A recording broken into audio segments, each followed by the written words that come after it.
Hi everyone and welcome to the Surrey Cultural Lives podcast. I'm your host Beth Roberts and today I'm very excited to be joined by the University of Surrey's Professor Diane Watt, who will be telling us a little bit about early 14th century anchoress Christine Carpenter, who lived in an enclosed cell in the Church of St James in Shere. Hi Diane, thank you so much for joining me today. I really appreciate you taking the time to record this podcast. Before we talk about Christine in a bit more depth, would you be able to tell our listeners about your work and research at the University of Surrey? Yeah, absolutely. So my particular interests are gender and sexuality, but in terms of period, I focus very much on the Middle Ages, and I'm interested specifically in medieval women's writing, although I do have broader interests than that. And my research really looks at an area that's been pretty under-researched hitherto. So we know of one or two women writers in the English tradition, English literary tradition from the Middle Ages. What my research has been trying to do is to push that knowledge further. So my last book, Women Writing and Religion, was focusing on women's literary culture in the period up to essentially the Norman Conquest, up to about 1100.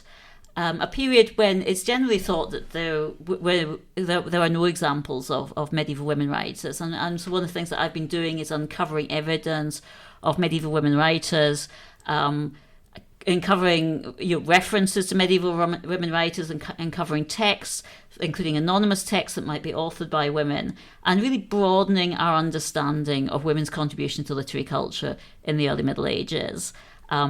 At the moment, my research is moving now back to the later Middle Ages, and I'm currently writing a book on a woman called Margaret Paston, who lived in Norfolk in the 15th century.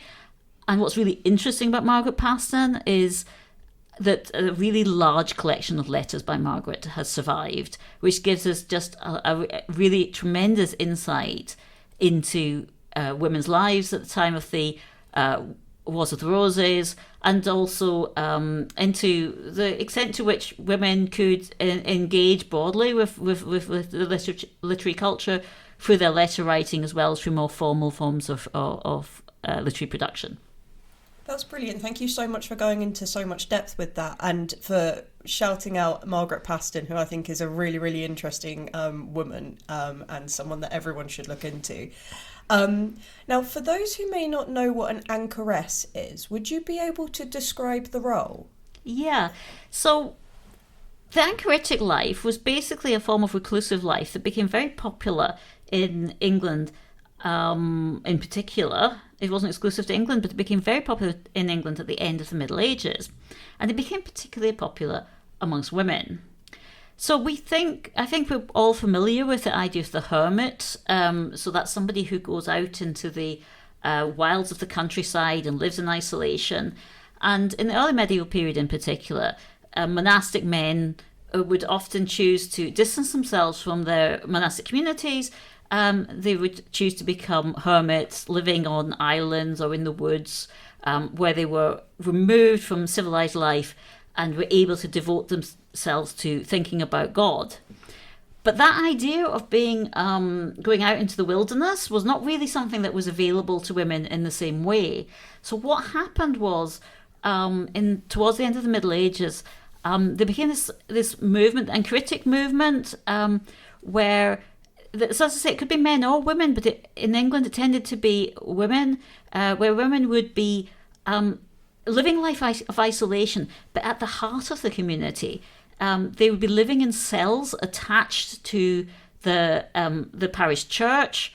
These cells would have windows that would look into the interior of the church. There would be an angled window called a squint that would be looking towards to enable them to watch the celebration of the Mass. But these cells would have the doors blocked up, so these women would be living in these cells without an exit. The idea was that they were living a life of isolation, but in the sort of safety, as it were, of the community. And living in this life of isolation, they could devote themselves to thinking about God, to prayer. And often, effectively, these women served as kind of wise women within the community. People would come and consult these women They would bring their problems to them, because the cells, as well as having windows to the interior of the church, there would be a window to the outside, which would and people could communicate through the window to the outside. But that was usually very strictly regulated, the extent to which that could happen. No, that's really, really fascinating, and I think that leads on quite nicely to the next question, where I would just like to ask you. You mentioned on the Surrey Cultural Lives map that anchorotic life offered late medieval women a room or cell of their own, and I think this leans into that sort of communication and being part of the community. So I wondered, do you see the role of the anchoress as emancipatory to an extent? I think that's a really interesting question, and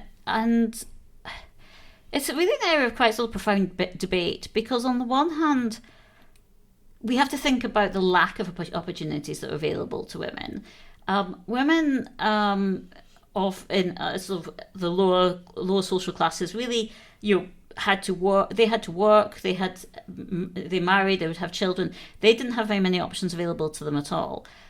More educated, more upper class women would have more options available. So, for example, they could choose to, if they didn't want to marry, to have children, they could choose to become nuns, for example. Nuns tended to be of the higher ranks of society. They weren't exclusively so, but joining a convent was often an option. It was an alternative to marriage for women. And it was an alternative that gave women the opportunity for an education.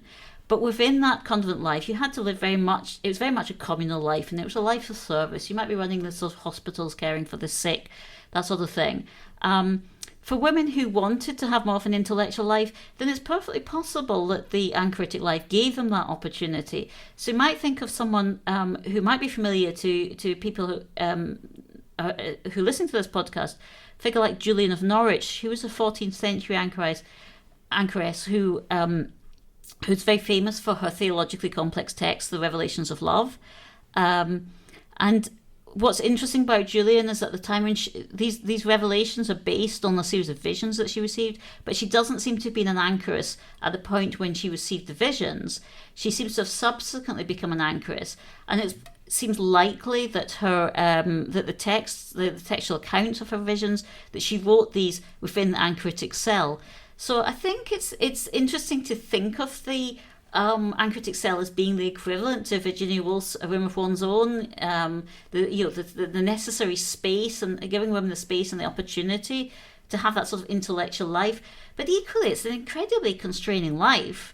Someone like Christine Carpenter, she enters the cell door gets walled up.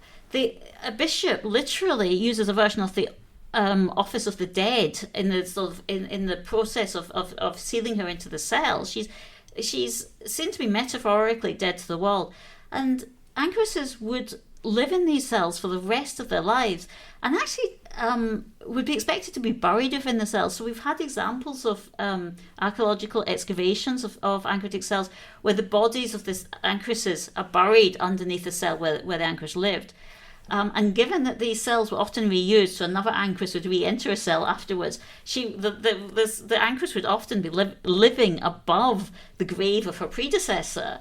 So I think that if we're thinking about this as emancipatory, it's within very sort of constrained ideas of emancipation. This is somebody who, in a sense, the anchoritic cell is the sort of metaphorical equivalent of her sealed body, the virgin body of the anchoress, and she's physically enclosed within the cell, protecting her chastity and her celibacy. Yeah, so I think there's so much nuance to the role and to the lives that these anchoresses lived. And I wondered if you'd be able to tell our listeners a little bit more about Christine Carpenter's life. Yeah, so Christine Carpenter is really, and she's actually quite an unusual figure for an anchoress. Often we don't have many records about anchoresses so we know that these cells existed. So, for example, there's there are two cells, remains of two cells actually in the nearby church of St Nicholas in Compton. So that's fairly maybe about 10 miles away from Shere. But we don't. But often we have the architectural evidence, but we don't necessarily have any written evidence. And then at the other end of the scale, of course, we get to have someone like Julian of Norwich, where we have accounts of her visions and revelations. So we have her intellectual outputs. Christine sort of comes in the midway, but in this respect, because so we have the architectural evidence of her cell, the traces of her cell remain, but we also have the written records, the ecclesiastical records about her life. And these kind of tell us a couple of interesting things about Christine. First is that Christine is probably of a rather lower social class than we would normally expect anchoresses to be. Her father was a carpenter, thus her surname, which would be a skilled craftsman. He wasn't a peasant in any sense of the word, but still of the sort of kind of lower ranks of society. His daughter would not expect to be educated, particularly at someone on that level of society. Would probably not have been literate. So Christine probably wasn't literate. And so we have someone. So what we have then is something that's quite unusual here, in the sense that we have someone of the lower ranks of society who's taken this opportunity to become an anchoress.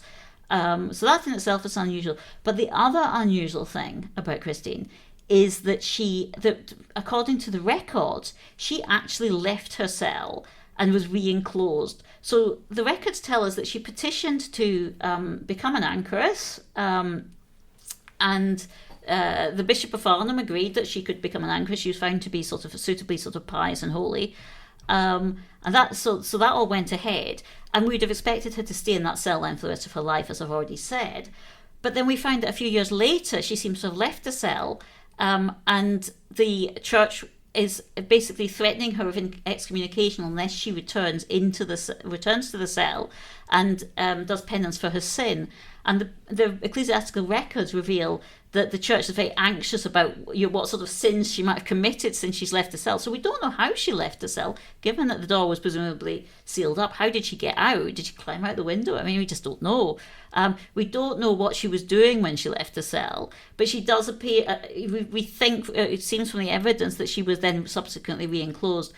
So this gives us a kind of different take on the anchoritic life, in the sense that this is somebody who is clearly rather more doing her own thing than, she's not been, she has somehow escaped ecclesiastical control. And it's a story with a lot of gaps in it. It's a fragmentary story. I'd love to know more about what actually happened to her, but it's a very interesting case, and it's a very unusual case. Yeah, no, it definitely sounds it from my experience of anchoresses as well, but absolutely fascinating that we have even the small amounts of the fragments that we do have. So finally, would you be able to recommend one research tip that our listeners might need if they'd like to submit an entry to the Surrey Cultural Lives map? Absolutely. I guess the key research tip that I would give would be to go and visit the site, whatever that site is. When you go and visit the site in person, it always gives you new insights and new revelations. So when I went to visit the site of Christina's cell, for example, I was really struck by just how tiny the outline of the cell is, just what a constrained life she was living. Because anchoritic cells could vary a great deal in size, but it's absolutely tiny, and you can see the footprint of that cell, and you can see the walled up windows from the inside of the church. So I think visiting a site is absolutely vital part of the research. Go there in person, have a look round, and take photographs so that you can come back and look at them later, as well as also use them on the site perhaps. That's a brilliant piece of advice, and yes, I definitely recommend that people submit photographs too, because it definitely helps add to the Cultural Lives map. But yeah, that's a really, really helpful tip, Diane. Thank you so much, and thank you so much for taking the time to be here. It's been a really brilliant episode, and I've learned so much about Christine and about the anchoritic life as well. Diane's new book, God's Own Gentlewoman, The Life of Margaret Paston, which uses Margaret Paston's exhaustive letters to paint a picture of life in late medieval England, is out on the 15th of August. Make sure you do get a copy. If you would like to enter the Surrey Cultural Lives competition, remember you still have 2 weeks left to submit your 500-word entry on someone who shaped Surrey's cultural landscape. Send your submission to sllresearch@surrey.ac.uk by midnight on Friday the 14th of June for the chance to win £250. Thank you for listening, and look out for a special episode with the winner of the competition in July.